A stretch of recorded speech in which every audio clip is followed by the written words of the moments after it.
Sveiki, šiandien sveikinuosi su Daiva, mūsų konferencijos pranešėja. Tai ilgai nelaukiant, kadangi konferencijos liko labai mažai, Daiva, prisistatyk, kuo tu gyveni? Sveiki, sveiki, sveika Inga. Tai aš kuo gyvenu? Tai Taip. gyvenu švietimo įstaigomis, švietimu mokytojams ir vaikams.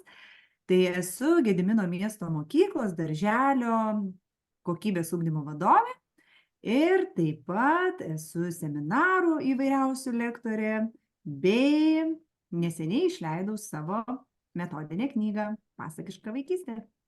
Nuostabu, tai kaip ir rašytoja.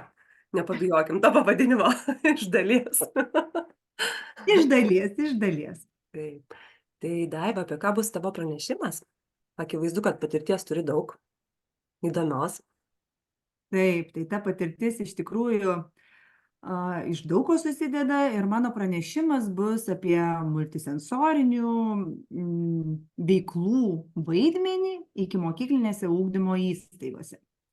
Ir čia galbūt mes paliesime daugiau negu 5 pagrindinius pojūčius ir norėsiu šiek tiek daugiau dėmesio skirti atskirom tam tikrom dalim. Tai be abejo aplinkai, kuri formuoja ypatingai vaiką, vaiko ugdymą, augimą. Ir taip pat tam tikras veiklas, kurios skatina visapusišką ir žingeidų vaiką ir jo tam tikrus tyrinėjimus ir atradimus. Tai manau, kad iš tikrųjų pranešimas turėtų būti įdomus tiek mokytojams, tiek tėveliams, tiek vadovams bei pavaduotojams. Manau, kad tikrai. Tiesa, kad pasidalinsi tikriausiai ir keliomis praktikomis, kurias ir pati esi išbandžiusi, ar ne?